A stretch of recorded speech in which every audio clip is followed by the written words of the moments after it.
Good morning students. आज का जो हमारा टॉपिक है उसका नाम है रेस्पिरेशन। आज हम रेस्पिरेशन के बारे में पढ़ेंगे। जब इसको पढ़ने से पहले इसमें दो चीज़ें होती हैं, उन दोनों को हम समझते हैं। जैसे एक है रेस्पिरेशन, जिसे हम श्वसन के नाम से जानते हैं। दूसरा है ब्रीदिंग, यानी कि सांस लेना। तो पहले जिसके बारे में हम पढ़ेंगे वो है सांस लेना, ब्रीदिंग। तो हम सभी परिचित होंगे कि हम जो सांस लेते हैं उसमें हम ऑक्सीजन को अंदर लेते हैं और कार्बन डाइऑक्साइड को बाहर करते हैं। तो अब इसको कैसे हम ये प्रोसेस करते हैं, क्या कार्बन डाइऑक्साइड ही निकलती है ना? इसके लिए एक क्रियाकलाप दिया है, उसको हम हल करके देखेंगे। तो यहाँ पे दो परख नलियाँ हम लेंगे और उन दोनों परख नलियों में चूने का पानी रखेंगे।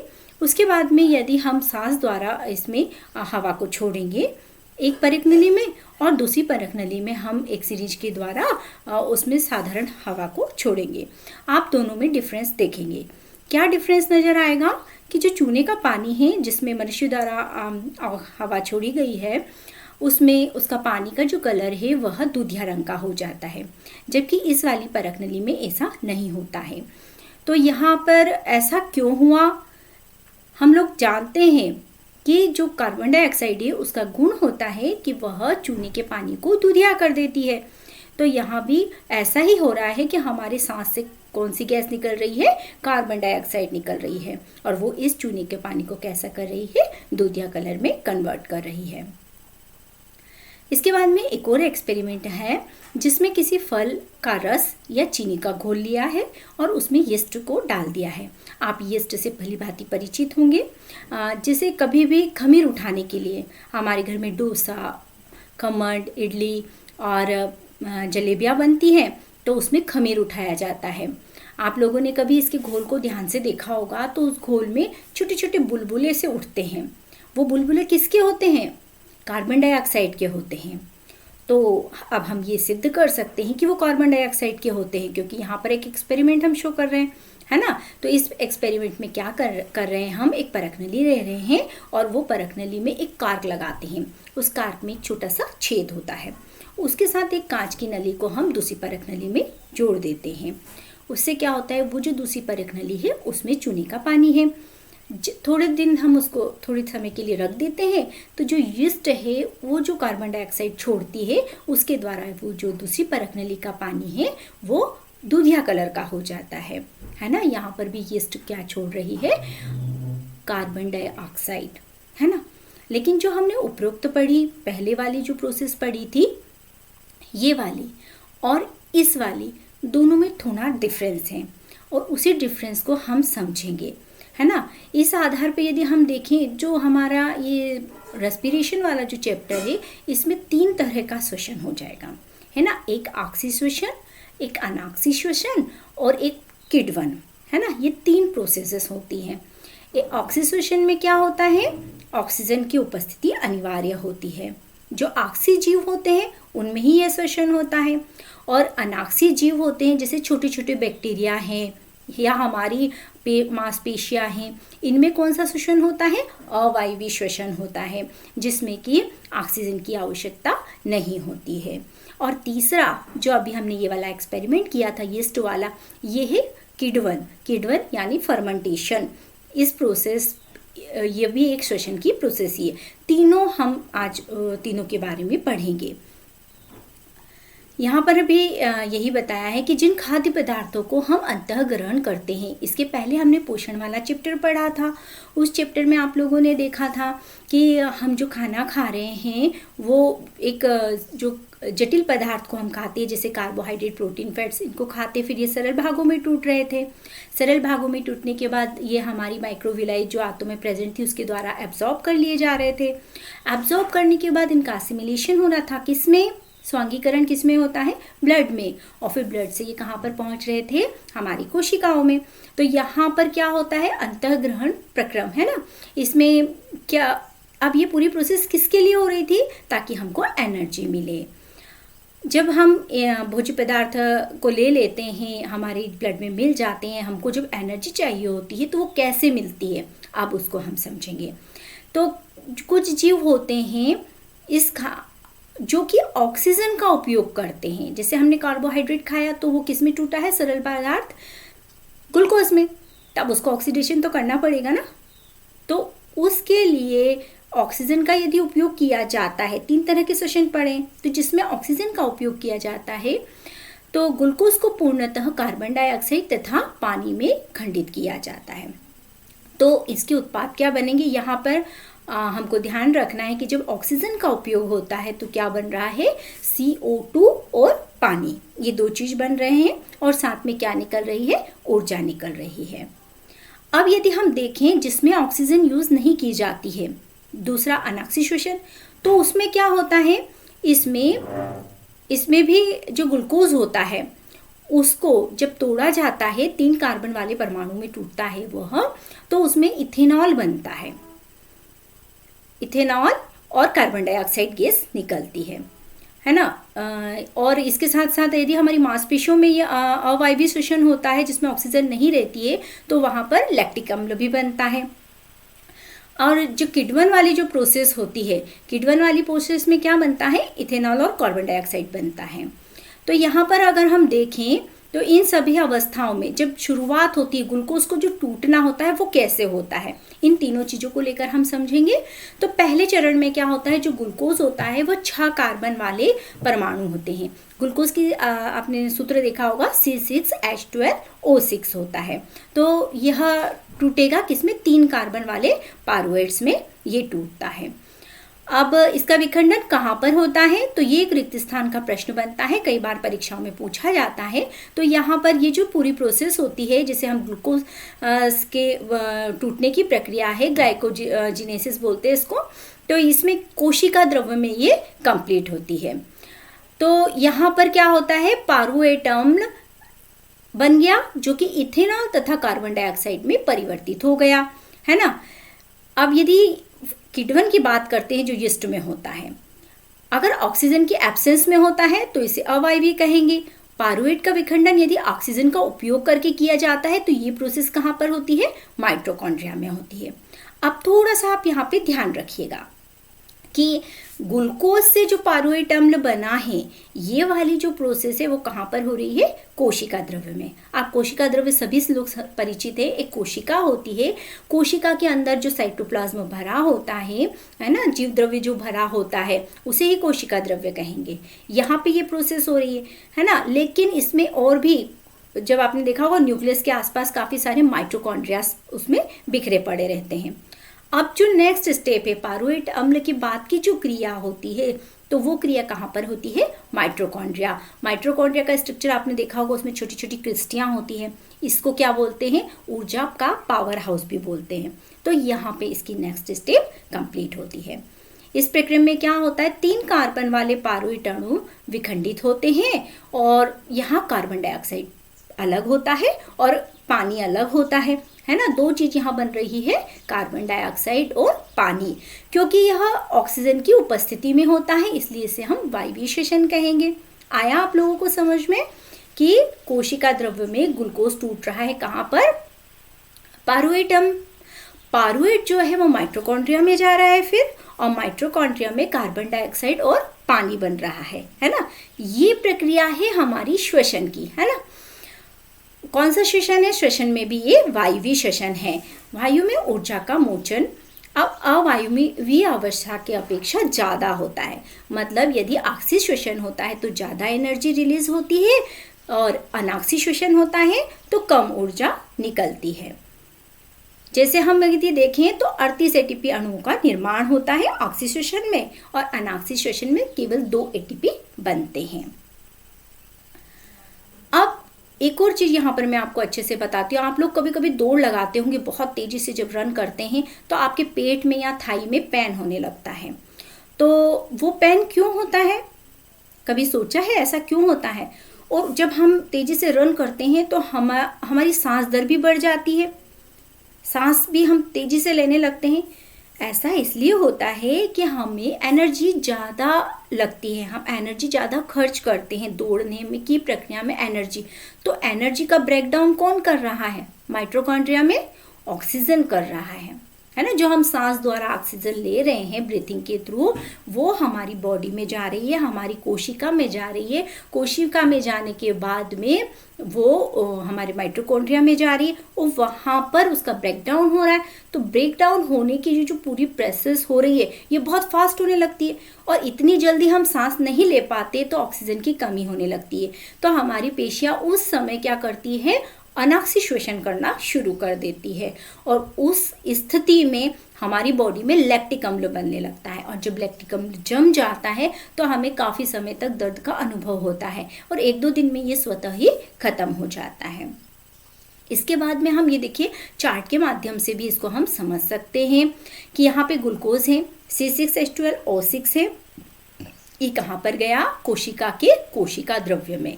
कोशिका द्रव्य से ये कहाँ पर गया, कोशिका द्रव्य में ये पूरी प्रोसेस हो रही है। यहाँ पर निर्माण हो रहा है पारुवेट का। यहाँ 3 अणु बन रहे हैं कार्बन के और साथ में क्या निकल रही है, ऊर्जा। इसके बाद हम नेक्स्ट देखेंगे ये जो हमारा पारुवेट अम्ल ये पारुवेट बना है, ये इसकी 3 प्रोसेस के बारे में, तीनों के बारे में देखेंगे। फर्स्ट जो है ऑक्सीजन की एब्सेंस में है, सेकेंड में भी ऑक्सीजन नहीं है और थर्ड में ऑक्सीजन प्रेजेंट है। तो ये फर्स्ट वाला जो है जिसमें ऑक्सीजन प्रेजेंट नहीं है, यहाँ पर फर्मेंटेशन हो रहा है, किण्वन हो रहा है। किसके थ्रू हो रहा है, यीस्ट के थ्रू हो रहा है। और क्या बन रहा है यहाँ पे, ethanol plus carbon dioxide. Second हम देखेंगे तो यहाँ पर क्या बन रहा है, यहाँ भी ऑक्सीजन नहीं है लेकिन ये प्रोसेस कहाँ पर हो रही है, हमारी सेल्स में हो रही है। तो यहाँ पर भी क्या हो रहा है, लैक्टिक अम्ल और ऊर्जा बन रही है। इसके बाद में यदि ऑक्सीजन की प्रेजेंस जो माइटोकॉन्ड्रिया में कंप्लीट हो रहा है, वहाँ पे कार्बन डाइऑक्साइड, पानी और ऊर्जा ये सब बन रहे हैं। अब देखिए क्या होता है इसके बाद में, ये जो कोशिकीय श्वसन होता है इसमें जो ऊर्जा निकलती है ना, जैसे ही हमारा भोजन का ब्रेकडाउन हुआ है ना, हमारा जो खाना हमने तैयार करा एटीपी के फॉर्म में, हमने उसको कंप्लीट करा था, बना के रखा था माइटोकॉन्ड्रिया में, उसका ब्रेकडाउन हुआ, वो टूटा, वो विखंडित हुआ। तो उस समय क्या होता है, एनर्जी रिलीज होती है, एनर्जी तत्काल रिलीज होती है और ये एनर्जी का उपयोग हमारी जितनी भी बॉडी की कोशिकाओं की जो क्रियाएं होती हैं उसके लिए ईंधन की तरह प्रयुक्त होता है। ईंधन मतलब उसको चलाने वाला, एनर्जी देने वाला। तो एनर्जी मिली हमारी कोशिका को तो हमारी कोशिकाएं वर्क करेंगी। तो इस पूरी प्रक्रिया को बोलते हैं एंडोथर्मिक क्रियाएं, है ना, अंतरारोशिम क्रियाएं। अब ये एटीपी क्या है, कभी बनता है कभी टूटता है, क्या चीज़ है, इसको हम आज अच्छे से समझ लेते हैं। एक तरह से एटीपी जो है ना, ऊर्जा का पैकेट है, ऊर्जा की मुद्रा है, करेंसी है। जैसे जिस तरह से पैसे हमारे लिए बहुत उपयोगी होती है, ऐसे हमारी बॉडी के लिए ये भी बहुत ज़्यादा उपयोगी होती है। अब कई हम सेल प्रक्रम्स में हम देखते हैं कि एटीपी जो होता है वो ऊर्जा के करेंसी के रूप में काम में आता है।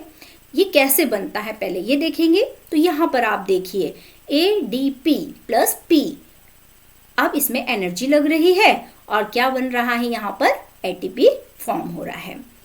तो ये जो ADP है ये क्या है, एडिनोसिन डाइफॉस्फेट। क्या है ये, एडिनोसिन डाइफॉस्फेट। और ये P फॉस्फेट है, डाई मतलब यहाँ पर कितने हैं, 2, एक और P मिल जाएगा तो ये क्या बन जाएगा, ATP यानी कि एडिनोसिन ट्राइफॉस्फेट। अब यदि हम देखें तो ये क्या हो रहा है, ये बनने वाली क्रिया है, ठीक। अब इसका उल्टा हो जाएगा, यदि इसको ATP को ब्रेक करेंगे तो वो किस में टूटेगा, इसी चीज में, किस में, ADP प्लस P, और फिर ATP का निर्माण हो जाएगा। और इनके द्वारा पूरी हमारी कोशिकाओं की जो प्रोसेस होती है उनको ये चालू रखते हैं, है ना। और इसमें कितनी एनर्जी निकलती है, 30.5 किलो जूल पर मोल, इतनी एनर्जी ये रिलीज करते हैं। अब इसी प्रकार से अन्य ऊर्जाएं भी कई प्रकार की होती है, जैसे यांत्रिक ऊर्जा है, प्रकाश, विद्युत, है ना, ये सब भी उपयोग में लाई जाती है। किसके, यदि किसी बैटरी को संचालित करना होता है, किसी बैटरी को चलाना होता है तो हम इतनी सारी ऊर्जाओं का प्रयोग करते हैं।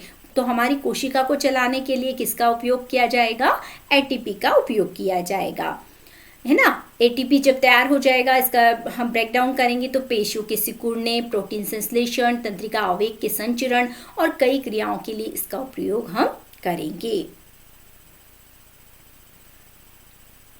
अब ये हमने इतना समझ लिया है कि वायवीय श्वसन जो होता है ऑक्सीजन पे डिपेंड करता है। अब ऑक्सीजन बहुत अच्छे से ग्रहण करनी पड़ेगी। अगर कमी हो जाएगी, आप ऐसा कीजिए 2 मिनट अपनी आँख को बंद कर लीजिए और सांस मत लीजिए, फिर देखिए आपका क्या होता है। क्या होता है, हमारा दम घुटने लगता है, यानी कि हमको फटाफट ऑक्सीजन की आवश्यकता पड़ती है ना। फुल टाइम बॉडी को एनर्जी की ज़रूरत है और वो ऑक्सीजन ही है जो एनर्जी प्रोवाइड करवाएगी, है ना। अब ये हम लोगों की बात हो गई कि हमें तो बहुत ज़रूरी है, लेकिन जो पौधे होते हैं उनको भी ऑक्सीजन की उतनी ही आवश्यकता होती है। किस प्रोसेस के लिए? देखो, पौधों में 2 तरह की प्रोसेस होती है। एक होती है फोटोसिंथेसिस की प्रोसेस और दूसरी होती है रेस्पिरेशन की प्रोसेस। और हम जो जीव जंतु होते हैं, हम में सिर्फ एक ही प्रोसेस होती है, वो है रेस्पिरेशन, है ना। सांस लेना छोड़ना, यानी कि ब्रीदिंग। उसके बाद में अंदर जब जाती है तो हम रेस्पिरेशन करते हैं, ठीक इतना हम में कंप्लीट हो जाता है। लेकिन जो पौधे होते हैं वो तो अपना खाना बनाते हैं, है ना। सूर्य के प्रकाश, क्लोरोफिल, पानी, इन सब की प्रेजेंस में ये अपना फूड तैयार करते हैं, है ना। ग्रीन लीव्स में खाना बनता है। तो जब खाना बनता है तो उसके लिए इनको किस चीज़ की ज़रूरत होती है? कार्बन डाइऑक्साइड की ज़रूरत होती है। तो ये CO2 को लेते हैं। जब कार्बन डाइऑक्साइड अंदर जाती है तो इनकी ऑक्सीजन बाहर निकलती है। एक ही प्रोसेस होती है जिसे हम फोटोसिंथेसिस के नाम से जानते हैं। दूसरी रेस्पिरेशन की होती है, जब इनका ये जो फूड मटेरियल बन गया है, अब इस पौधे को भी तो एनर्जी की ज़रूरत है अपनी लाइफ प्रोसेस को कंप्लीट करने के लिए, तो इसका भी ब्रेकडाउन इन पौधों के अंदर होता है। और जब ब्रेकडाउन होता है तो क्या निकलेगी? Carbon dioxide. दिन के समय में क्या होता है कि इस कार्बन डाइऑक्साइड का उपयोग तो फोटोसिंथेसिस में पौधे कर लेते हैं, लेकिन रात के समय तो फोटोसिंथेसिस होता ही नहीं है, लेकिन रात में रेस्पिरेशन चलता रहता है ना। इसीलिए पुराने समय से कहा गया है, पुराने लोग भी कहते थे भाई रात के समय पेड़ों को नहीं छेड़ना चाहिए, उनके नीचे भी नहीं सोना चाहिए। क्यों? क्योंकि कार्बन डाइऑक्साइड की मात्रा बहुत ज़्यादा हो जाती है, क्योंकि वो यूज़ में नहीं आ रही है। हम भी छोड़ेंगे, वो भी छोड़ेंगे, तो कार्बन डाइऑक्साइड की यदि ज़्यादा मात्रा हो जाएगी तो हमारे लिए हानिकारक हो सकती है। इसके बाद में एक और एक्सपेरिमेंट आ गया है। यहाँ पर है कि जो मछलियों के बारे में बताया कि मछलियाँ कैसे सांस लेती हैं, है ना। मछलियाँ किस तरह से लेगी, ये क्या करती हैं? आप लोगों ने कभी एक्वेरियम में देखा होगा या किसी नदी तालाब में गए होंगे तो वहाँ भी देखा होगा कि जो फिश होती है वो फुल टाइम अपना मुंह को ओपन करके रखती है और उसमें से जलधाराएं अंदर जाती रहती है ना, और उनके गिल से बाहर निकलती रहती है। इस तरह का एक स्ट्रक्चर उनमें बन जाता है। तो निरंतर उनमें जो है जलधारा का प्रवाह होता है। तो क्यों होता है? क्योंकि जो जलीय जीव होते हैं, जलीय जीवों में क्या होता है कि जल में ऑक्सीजन की मात्रा स्थल की अपेक्षा कम होती है। स्थल की अपेक्षा जल में ऑक्सीजन की मात्रा कम होने से इनको ज़्यादा श्वसन दर होती है, बार जल्दी जल्दी इनको सांस लेना पड़ता है, और इस वजह से निरंतरता को बनाए रखने के लिए एक करंट सा फ्लो होता रहता है वाटर का इनके बॉडी के अंदर, है ना। ऑक्सीजन अंदर जाती रहती है, और फिर जो इनके गिल्स होते हैं और उस वहाँ से इसको ये ऑक्सीजन को ये स्थान होता है, वहाँ से वो अंदर की ओर इंटेक कर लेते हैं। अब यहाँ पर हम ये तो जलीय जीवों की हमने बात कर ली है। इसके बाद में हम मनुष्य का जो श्वसन प्रणाली है उसको समझेंगे पूरी, कि वो किस तरह से मैकेनिज्म करती है और किस तरह का बना हुआ होता है। यहाँ पर आपको एक चित्र शो है जिसमें देखिए आप नासाद्वार के द्वारा हम सांस लेते हैं। तो आप नासाद्वार का भी आप स्ट्रक्चर आप अपना भी अवलोकन कर सकते हैं कि देखिए छोटे छोटे इसमें बाल बने हुए होते हैं, है ना। तो ये क्यों होते हैं? इसमें से एक श्लेष्म भी स्रावित होता है, क्योंकि जब हम ऑक्सीजन लेते हैं तो इसके साथ कई अवांछनीय चीज़ें जो होती है जो हमारे लिए हानिकारक होती है, जैसे बैक्टीरिया है, वायरस है, धूल के कण है, ये सब जाके इस श्लेष्म में रुक जाता है और फिर सिर्फ प्योर हवा ही अंदर की ओर जाती है। अंदर की ओर जाने के बाद में यदि हम थोड़े से और आगे इसमें बढ़ते हैं, यहाँ पर आते हैं तो यहाँ पे एक एपिग्लोटिस नामक रचना होती है। देखिए यहाँ पे हमारी मुख गुहा है तो भोजन नलिका भी पास में होती है और सांस नलिका भी पास में होती है। तो यहाँ पर सांस नलिका जब हम भोजन करते हैं ना तो यहाँ पर ये बंद हो जाती है, इस वजह से हमारा भोजन इस नलिका में नहीं जा पाता है। फिर इसके नीचे हम ये कार्टिलेज के छल्ले देख रहे हैं आप लोग, ये पूरी क्या है? एक श्वास नलिका है।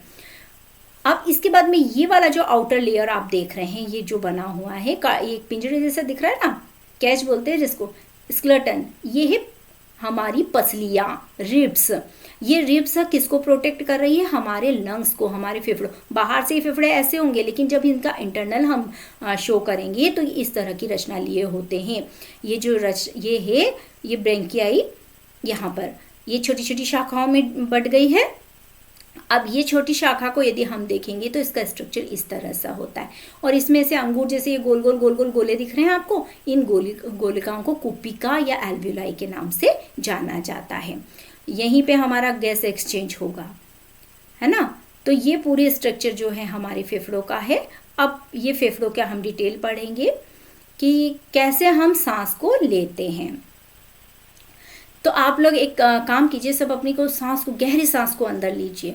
गहरी सांस को जब हम अंदर लेते हैं तो हमारी जो छाती होती है बाहर की ओर आ जाती है, और हमारा डायफ्राम कैसा हो जाता है? अंदर की ओर धंस जाता है। ये देखिए यहाँ पर ये शो कर रहा है, ये डायफ्राम का पूरा स्ट्रक्चर बताया हुआ है। ये जब हमने सांस तेजी से ली तो हमारी पसलियाँ ये जो हैं बाहर की ओर आ जाती है, और हमारी जो नाक के द्वारा जो है सांस हमारी अंदर की ओर आती है, जिसमें ऑक्सीजन रहती है। ऑक्सीजन आने के बाद यहाँ से आएगी और यहाँ पर आके ये जो एल्वियोलाई है यहाँ पर जाके इसके अंदर पूरी भर जाएगी, है ना, यहाँ पे भर जाएगी। तो यहाँ पर क्या हो जाएगा? इसके ऊपर बहुत तेज दबाव पड़ेगा, है ना। अब जब दबाव पड़ेगा तो विसरण के माध्यम से जो ऑक्सीजन है, अब इन एल्वियोलाई जहाँ पे रहती है वहाँ पे क्या बहुत सारी रक्त कोशिकाएं भी रहती है ना। जो रक्त कोशिकाएं क्या लेकर आती है?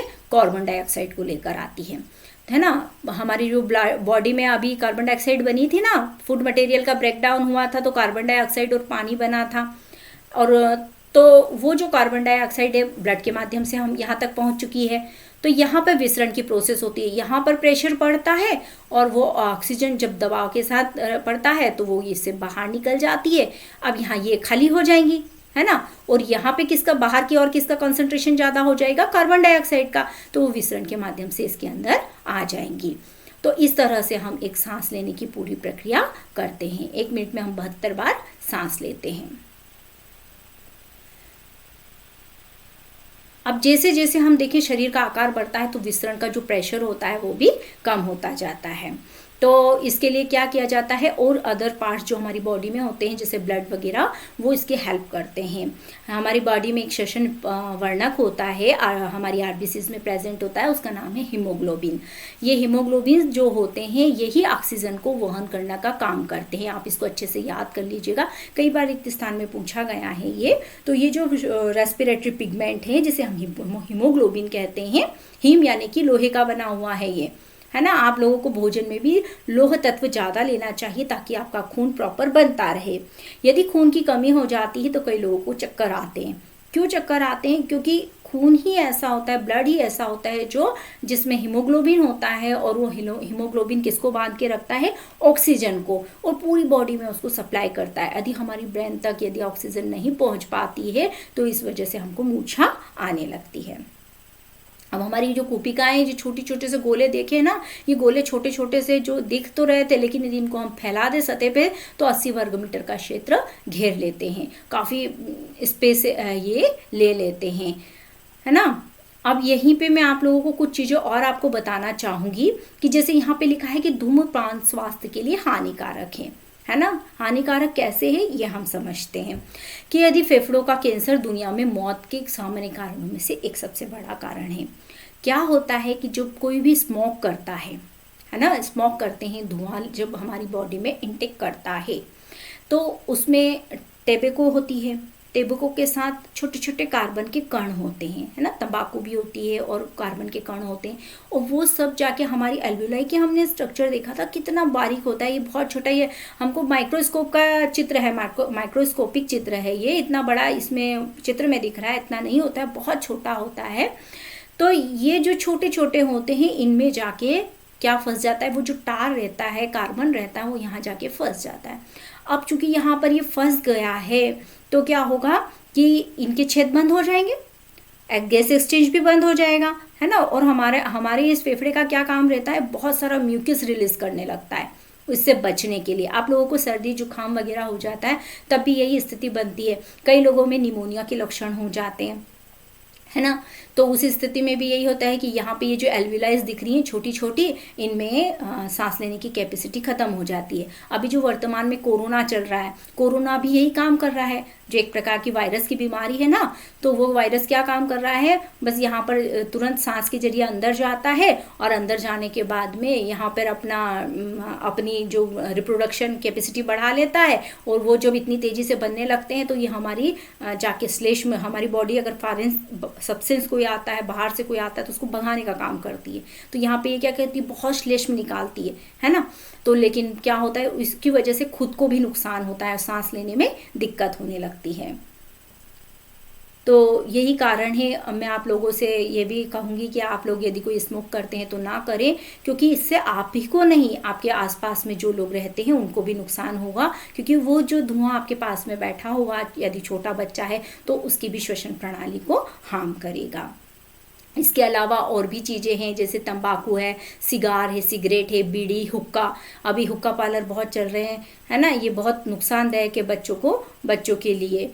इसके बाद गुटखा, आप लोगों को बताएं कि गुटखा तो बहुत ज़्यादा, क्योंकि इसमें मैग्नीशियम क्लोराइड, जिंक क्लोराइड मिला होता है, जो कि जहर होता है। जैसे चूहे मारने के लिए जिंक सल्फेट का यूज़ किया जाता है, ऐसे ही इसमें थोड़ी सी मात्रा में मिलाया जाता है ताकि उसके आदी बन जाते हैं बच्चे।